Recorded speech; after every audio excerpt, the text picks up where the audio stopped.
आप सभी को राम राम। मैं दीपक कुमार आप सभी का स्वागत करता हूं आदर्श डायलॉग में। दोस्तों, आप सभी से निवेदन है कि वीडियो को देखिए, लाइक कीजिए, शेयर कीजिए और चैनल को सब्सक्राइब कीजिए। दोस्तों, आज हम एक ऐसे व्यक्ति और पार्टी के ऊपर चर्चा करने जा रहे हैं जो अपने आप को दुनिया का सबसे कट्टर ईमानदार मानते हैं। जी हाँ, अब आप सब समझ गए होइएगा कि जैसे ही दुनिया का सबसे कट्टर ईमानदारी का बात आता है तो हर कोई समझ जाता है कि चर्चा अरविंद केजरीवाल और उनकी राजनीतिक दल आम आदमी पार्टी के ऊपर होने जा रहा है। दरअसल अरविंद केजरीवाल और उनकी आम आदमी पार्टी के लिए राजनीतिक स्थिति दिन प्रतिदिन चुनौतीपूर्ण होता जा रहा है। और चुनौतीपूर्ण इसलिए नहीं होता जा रहा है कि इनके पार्टी और इनके नेताओं के खिलाफ कोई दूसरा राजनीतिक दल कोई ऐसा माहौल बना रहे हैं जो इनके ऊपर भारी पड़े। दरअसल इनकी राजनीतिक परिस्थिति चुनौतीपूर्ण इसलिए होता जा रहा है कि इनका जो झूठ था, इन्होंने जो कट्टर ईमानदारी का जो मुखौटा लगा रखा था, अब इस देश का जनता उस मुखौटे को पहचानने लगा, उनके उस झूठ को समझने लगा है।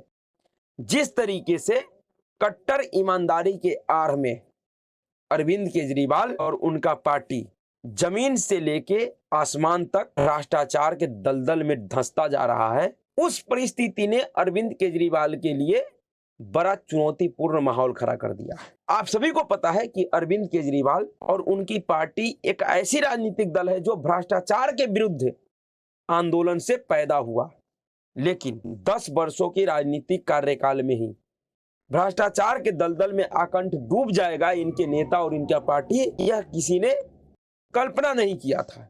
लेकिन अब देश की राजधानी दिल्ली, जहां से इन्होंने राजनीतिक शुरू किया, वहां से लेकर अलग अलग कोनों में अब देश का जनता इनके उस झूठे मुखौटे को, उस झूठे माहौल को कुचलना शुरू कर दिया है, उस मुखौटे को उतारना शुरू कर दिया है। दरअसल आम आदमी पार्टी के एक पार्षद का कल महिलाओं ने बड़ी जबरदस्त कुटाई कर दी, और कुटाई इतना जबरदस्त कि समझो चप्पल निकाल कर आम आदमी पार्टी के पार्षद की पिटाई हुआ है, और महिलाओं ने पीटा है।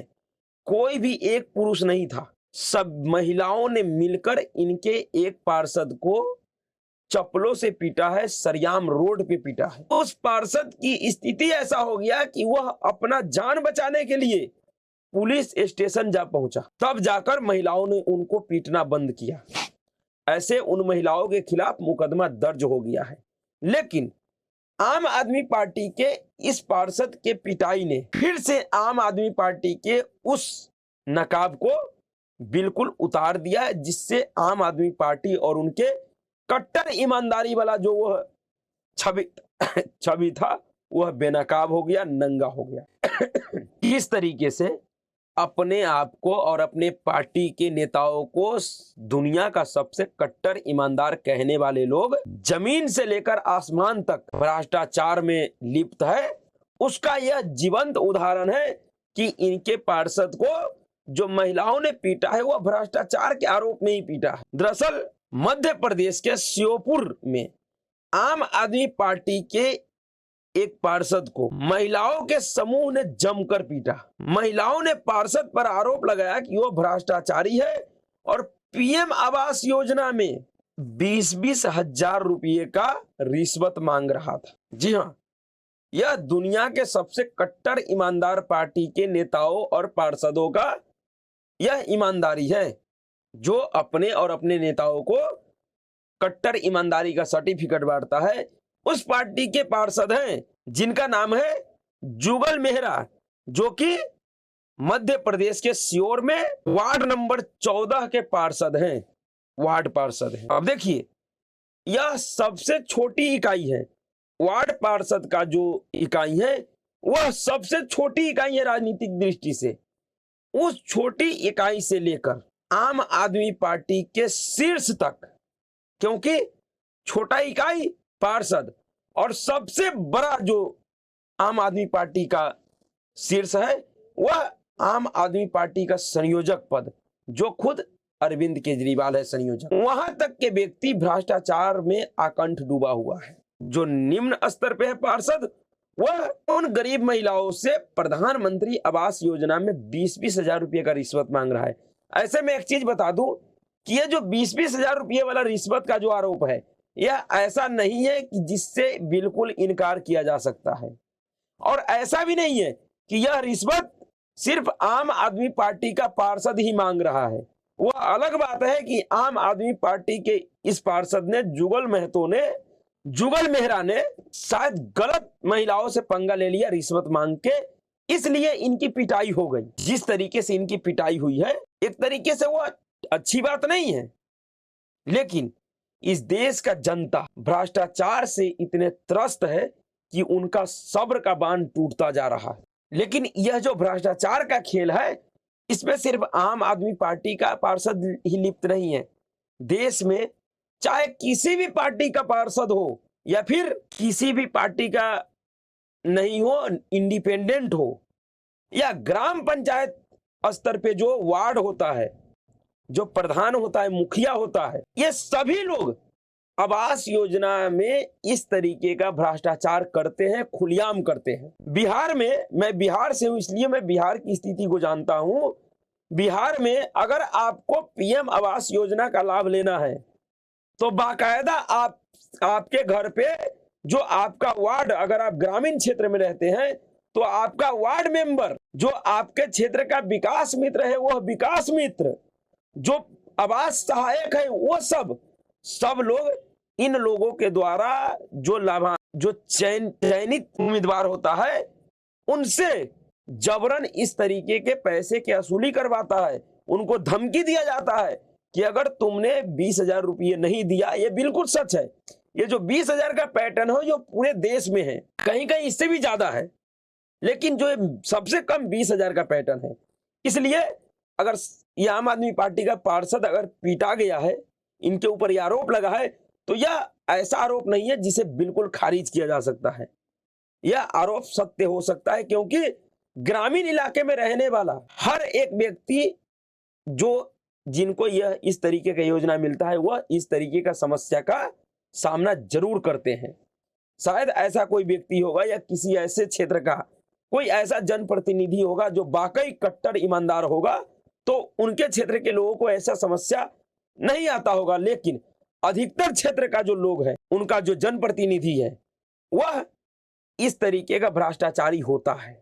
खुलेआम 20-20 हजार रुपये का रिश्वत मांगा जाता है। लेकिन अरविंद केजरीवाल के लिए यह इसलिए महत्वपूर्ण है यह घटना, क्योंकि अरविंद केजरीवाल ने इस देश के जनता को, इस देश को यह भरोसा दिलाया था कि वह और उनके पार्टी का नेता दुनिया का सबसे कट्टर ईमानदार है। वह कभी भी भ्रष्टाचारियों का साथ नहीं देगा, उनका नेता कभी भ्रष्टाचार नहीं करेगा, भ्रष्टाचार से वह बहुत दूर रहेगा। अगर उनका बेटा भी भ्रष्टाचार करता हुआ पकड़ा जाएगा तो उसे जेल भेज देगा। वह अलग बात है कि अरविंद केजरीवाल और आम आदमी पार्टी के जितने भी शीर्ष स्तर के नेता है, आज वह सब के सब भ्रष्टाचार के मामले में जेल में बंद है। लेकिन केजरी एंड गैंग और उनके समर्थक इस बात को मानने को तैयार ही नहीं है। उन सबको लगता है कि सच में ही केजरीवाल एंड गैंग दुनिया का सबसे कट्टर ईमानदार है, लेकिन ऐसा नहीं है।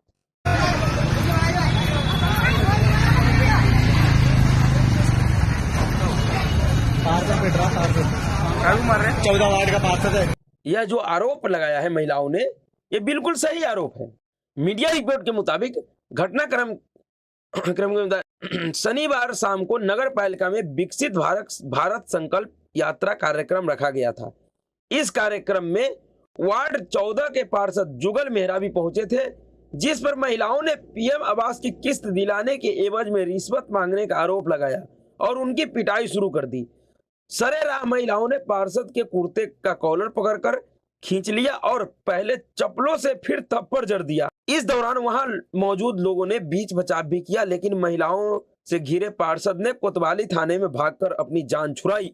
यह स्थिति इसलिए ऐसा हो रहा है क्योंकि जो मैंने पहले कहा कि इस देश का जनता इस तरीके का भ्रष्टाचारी जनप्रतिनिधियों से अजीजा हो चुके हैं, वो परेशान हो चुके हैं। और यह एक तरीके का फ्रस्ट्रेशन है जनता का, जो उनका सब्र है, सब्र का बांध टूटने का यह कारण है कि अब जनता इस तरीके का रास्ता चुन रही है, ऐसे भ्रष्टाचारियों को सबक सिखाने के लिए। देखना यह है कि अरविंद केजरीवाल और उनकी पार्टी अपने इस कट्टर ईमानदार भ्रष्टाचारी पार्षद के खिलाफ क्या करता है।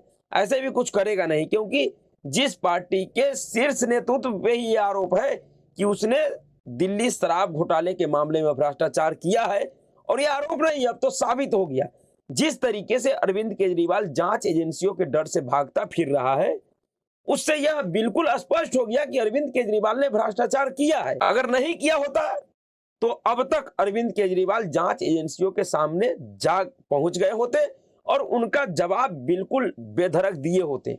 लेकिन अरविंद केजरीवाल का जांच एजेंसी से भागना इस बात को पुख्ता करता जा रहा है कि अरविंद केजरीवाल के ऊपर जो आरोप है कि उसने शराब घोटाले के मामले में भ्रष्टाचार किया वह सही है। और जिस पार्टी का शीर्ष नेतृत्व भी भ्रष्टाचारी हो तो उनके पार्षद तो भ्रष्टाचारी हो ही सकता है। ऐसे भी अरविंद केजरीवाल के पार्टी का जो पार्षद है वह एक से एक कारनामे कर चुके हैं भ्रष्टाचार में। इससे पहले भी दिल्ली का एक आम आदमी का पार्षद, कोई महिला पार्षद रिश्वत लेती हुई पकड़ी गई थी, उस पर भी बड़ा बवाल हुआ था। उसके बाद एक और आम आदमी पार्टी का ही पार्षद था ताहिर हुसैन, जिसको आप सभी जानते होइएगा। किस तरीके से उस ताहिर हुसैन ने पूरे दिल्ली में दंगा करवाया, दंगे के लिए फंडिंग किया, और उस फंडिंग में उसका साथ कौन दिया? अरविंद केजरीवाल के ही पार्टी का विधायक और दिल्ली वक्फ बोर्ड का अध्यक्ष अमानतुल्लाह खान। आज अरविंद केजरीवाल का वह पार्षद जिसने दिल्ली दंगे के दौरान अपने ही मोहल्ले में रहने वाले एक आईबी के अधिकारी अंकित सक्सेना का निर्मम हत्या करवाया, अपने घर के अंदर पकड़कर लाकर खींचकर। अंकित सक्सेना के पूरे शरीर पे लगभग 50 से 55 चाकू के घाव था और उनको बड़ी बेरहमी से मारकर नाले में फेंकवा दिया था आम आदमी पार्टी का पार्षद ताहिर हुसैन ने। उसी तरीके से इनका विधायक अमानतुल्लाह खान, जिसने उस दिल्ली दंगे के दौरान मेन भूमिका निभाया था शाहीन बाग क्षेत्र में, फंडिंग से लेकर और पूरी घटना को करवाने में, और आज वो सभी लोग जेल में हैं। अरविंद केजरीवाल और आम आदमी पार्टी के ऊपर यह सवाल इसलिए भी उठता है, ऐसा नहीं है कि इस देश में और जो पार्टी है या जो उनके नेता है वो सब के सब ईमानदार है, वो भ्रष्टाचारी नहीं है, वो सब भ्रष्टाचारी हैं। कोई पार्टी ईमानदार नहीं होता है, कोई नेता ईमानदार नहीं होता है। लेकिन अरविंद केजरीवाल के ऊपर सवाल इसलिए उठता है क्योंकि अरविंद केजरीवाल ने जब राजनीति शुरू किया था तो वो देश के लोगों से यह वादा किया था कि वह या उनके पार्टी का कोई भी नेता ना तो कभी भ्रष्टाचार करेगा और न ही कभी भ्रष्टाचारियों का साथ देगा। लेकिन आज स्थिति बिल्कुल उलट है। आज वही अरविंद केजरीवाल जो देश के सभी नेता को भ्रष्टाचारी बताते थे, जो ये कहते थे कि इन सबको जेल भेज देंगे, हमारा सरकार बना, हम सरकार में आए तो शीला दीक्षित को जेल भेज देंगे, कपिल सिब्बल को जेल भेज देंगे, सोनिया गांधी को जेल भेज देंगे, लालू यादव को जेल भेज देंगे, मुलायम सिंह को जेल भेज देंगे, ममता बनर्जी को जेल भेज देंगे, शरद पवार को जेल भेज देंगे। यानी कि भारत का ऐसा कोई भी राजनेता नहीं था जिसे ये जेल भेजना नहीं चाहता था जब तक सत्ता में नहीं था। लेकिन सत्ता में आने के बाद अब यह व्यक्ति, वो ऐसा कोई भी नेता बचा नहीं जिसके साथ इन्होंने हाथ से हाथ मिलाकर खड़ा नहीं हुआ है, जिनके साथ इन्होंने गठबंधन नहीं किया है। हर एक नेता के साथ इन्होंने गठबंधन किया, हर एक नेता के साथ इस समय हाथ से हाथ मिलाकर, कंधे से कंधा मिलाकर राजनीतिक सफर की सैर कर रहा है। इसलिए इसके ऊपर सवाल उठता है कि भाई, जब तुम्हें पता था कि राजनीति में यह सब होता है तो फिर तुमने इस तरीके का झूठ बोले क्यों? क्या कारण था? आज तक इस देश में ऐसा कोई पार्टी नहीं है जो पब्लिकली इस बात को कहता है कि वह दुनिया का सबसे कट्टर ईमानदार है। उनके पार्टी के नेता दुनिया का सबसे कट्टर ईमानदार है। एकमात्र नेता अरविंद केजरीवाल और उनकी पार्टी है जो इस बात को कहता है। लेकिन हकीकत इस तरीके का है कि कहीं पे इनके पार्षद पिटा जाते हैं, तो कहीं पे इनके पार्षद दंगा करवाते हैं, तो कहीं पे इनके विधायक दंगा करवाते हैं, तो कहीं पे इस पार्टी का जो शीर्ष नेतृत्व है वो खुद ही शराब घोटाले जैसा भ्रष्टाचार का धंधा करता है। और यही कारण है कि अब अरविंद केजरीवाल का जो झूठा नैरेटिव था, इन्होंने एक झूठा जो साख बनाया था, वह साख पूरी तरीके से ध्वस्त हो चुका है। उनका वह नैरेटिव खत्म हो रहा। इसलिए अरविंद केजरीवाल और उनके पार्टी के लिए राजनीतिक परिस्थिति दिन प्रतिदिन कठिन होती जा रही है, चुनौतीपूर्ण होती जा रही है।